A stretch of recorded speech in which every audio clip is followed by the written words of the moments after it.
Yo guys, it's Joe. You know what it is, you know how we do, and welcome back to another Monday meeting. Actually recording on a Sunday. Usually is actually recording on Mondays, but today is recording on Sunday, trying to get a little bit ahead. But you know what we do here? We're going to be talking about things that's happened in the week, things that's happened in my life, general things. Let's get into it. You know, the contents that let's give you an idea of what I'm going to be talking about today. iPhone 14 came out 16th of September, mid-September-ish. There's been a few complaints. We're going to be going through that. We're going to be talking about how the NASDAQ, the second largest stock exchange, is going crypto. Kind of mad as well. We're going to be talking about YouTube. Big announcement that they made that in 2023 they're going to be paying for the shorts are going to be paid. That's something I'm going to talk about. And finally, it's my birthday month, so I guess it's only just to talk about my birthday, what I was trying to do, thoughts on birthdays, stuff like that, just general topic. But let's not waste your time and let us get straight into it. We're going to start with the iPhone 14 complaints. There has been issues already. Apparently, people who have bought the iPhone 14 were experiencing some problems, some issues with third-party camera apps like TikTok, the Snapchats, I think even possibly the Instas. So there's been issues with that. People have been saying that the camera was physically shaking, blurring the images. There's been buzzing and even grinding sounds, and new iPhone 14 is not looking too good. It's not looking good. Not looking too good at all. Considering that a spokesperson at Apple said that Apple is already aware of the issue. But you know what? Apple are pretty fast when it comes to fixing things, I'd like to say. So they have a update that is meant to be fixing all of them issues coming out soon. But to think that I'm recording this on the 25th, so it's been a week and a half. And already having issues with the iPhone 14, some may say this has been rushed. I don't know. Apparently iPhone 13, iPhone 14, the differences aren't too big. It's not a huge difference, as it seems with all these the multiple generations of or multiple variations of these iPhones are being completely shut out. Like I don't know, iPhone 14, iPhone 14 Pro, iPhone 14 Pro Max, iPhone 14 Plus, like what is going on? There's too many. But yeah, there's been issues with them, which isn't the best, especially if you pre-ordered it looking forward to a new iPhone and you got a little bit issues like that. But one of my friends, Reese, he got it pre-ordered, and I was like comparing it to my iPhone 11, and it's smooth. It's very smooth. I don't blame it. I don't know if it's worth that extra amount, because I think my iPhone 11 is doing what it needs to do. It's doing the basics. I don't think I'll be getting a new phone anytime soon, but it was looking smooth, very high refresh rate. You could really tell the difference, the crispness. So there is that. But let's keep moving. YouTube. I'm on YouTube, obviously. You're watching this on YouTube. You could argue biggest platform in terms of social media. It's very huge, and but in terms of short form content, TikTok, with its amassed a billion monthly viewers or a billion monthly users, is a huge competition to YouTube, and so things have to be put in place. And here come the YouTube Shorts being paid. Now YouTube short creators, I think, have been complaining about this for quite a while now, because they are shorts oriented, and it's unfair that they are unable to get any sort of revenue or any sort of wage or anything from the work they've been putting in. So as of starting 2023, should have it somewhere. As starting 2023, YouTube have announced that they will be trying to monetize the shorts or short-oriented channels. They said that every month they'll be receiving the revenue from the ads that are being played in the shorts feed. So in between, from one short to the other, the ad being played, it sounds a little bit techie. I don't know how they're gonna be able to distribute the revenue properly, but they're trying to the advertisements being played in between shorts is what they'll be using to pay out the short creators. So hopefully that works.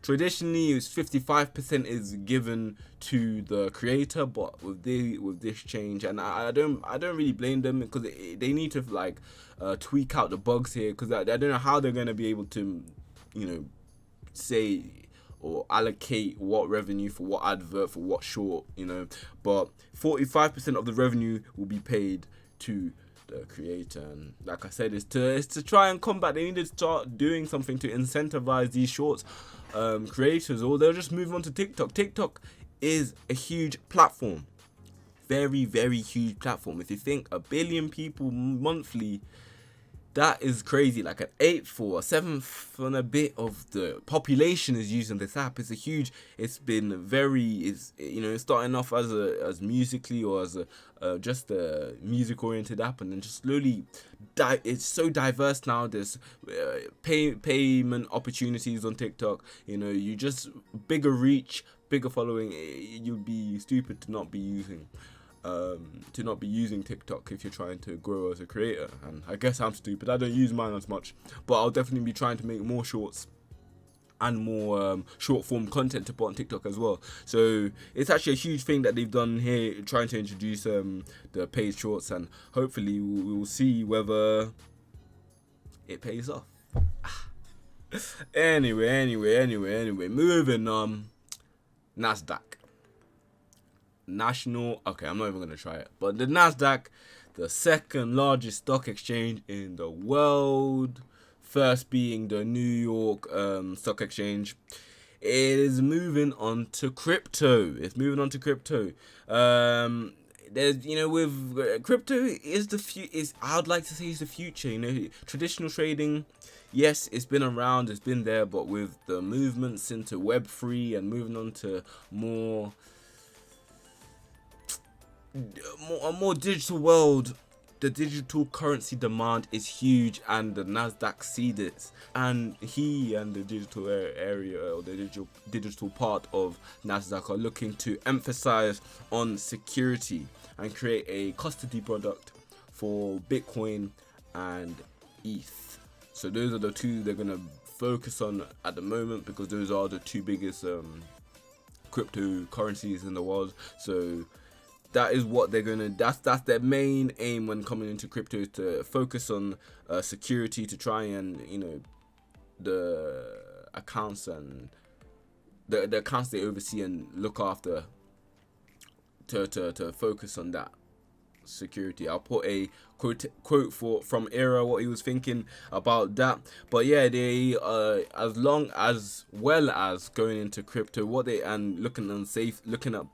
looking at safety, they're trying to expand their anti-financial crime technology, because when they compare it to they compare digital crime to the financial traditional crime in terms of financially, they found that there are similarities. It's very similar in terms of money laundering, market abuse, fraud. It was very similar looking at the financial, the traditional compared to the digital. So yeah, the aim is to try to eliminate all the money laundering, all the market abuse, the fraud, and to try and implement something that is more safer and secure moving forward. And as they do that, they can now move on to scalability and trying to make it a bigger thing, introduce more people, so that's the aim. And with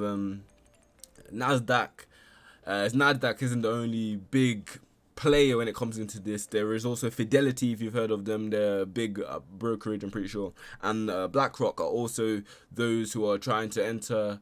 Or they might be stock exchanges. That might be more of what they are. I think Fidelity is. Both of them anyway are trying to enter the crypto market, enter the digital asset market, and I don't really blame them. It's looking like that's the way, that's the future at the moment. Hopefully I put all the quotations so you can read it along, as well as me trying to explain it to you, because I had to get my head around it a little bit of what is this. But yeah, overall they're trying to emphasize on security. And now, that's three topics I went through. We're gonna do a fourth one. I said my birthday. Yep, 23rd of September was a Friday, and that was my birthday. Woo, yeah, let's go. Oh my god, 22 years of age. You know, more blessings, more life, hopefully. And I was very thankful for all of the messages and wishes I received on my birthday. Honestly, thank you from the bottom of my heart. It does mean a lot to me. I kept getting the same questions from people, or the same, why don't you do something for your birthday? Have you organized something for your birthday? Have you done this? For me, honestly, when I look at it, it's just another day. We keep moving. And my aim for the future is to try and live every day like it is my birthday, or try and, make more occasions to make, not just one day. Obviously, yes, I was born on that day, and to my mum, it will definitely mean a lot. Same with my grandma, because, it's different. It's harder for me to try and see it from their point of view. But for me, the way I see it, it's another day. We need to keep moving and keep trying to, I feel like the times we spend with our friends and family, whether it's just talking to them or when you just you choose to go out with them or whatever, those are the times that should feel like birthdays and should feel like special moments and occasions, because you never know when they're gonna go. Life is very fragile, and especially when I don't feel like it's a necessity. Obviously, do what you need to do for your birthday, but for me, I feel like every day comes along, you spend it with those you love, and you cherish it, and you try to organize things when you can, and those are the moments that will feel like birthdays. But otherwise, keep grinding, keep trying to build something for yourself. That's what I feel anyway. That's what I feel. Yeah, if I feel it, that I can't be spending my money here when I know I could be using it for something better. Just because it's my birthday, it's just another day. It's just another day. We just keep moving. But no, I am very thankful for all the messages and everything I got. It is crazy to think how many years have passed. Friends of 6 years, of 8 years, 10 years, I've known my entire life, and they send messages. It really warms my heart a lot. It really meant a lot to me, and it makes me think, wow, I really need to get my stuff together. We need to organize more things, because time's fleeting, life is fleeting. So it definitely got me thinking, for sure. But that is all I have, really. I would say something about the power of habit, a bit of motivation, but I have not been reading it. I think the last point I got to was talking about creating habits to push you out of inflection points and hardships.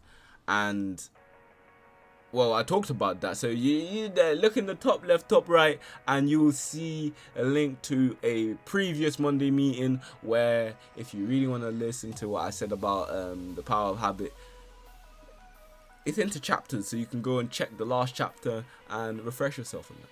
But otherwise, that was it. That was our Monday meeting. Thank you for coming. I appreciate you for listening, and you're amazing. The way life goes. It's been J2018 here.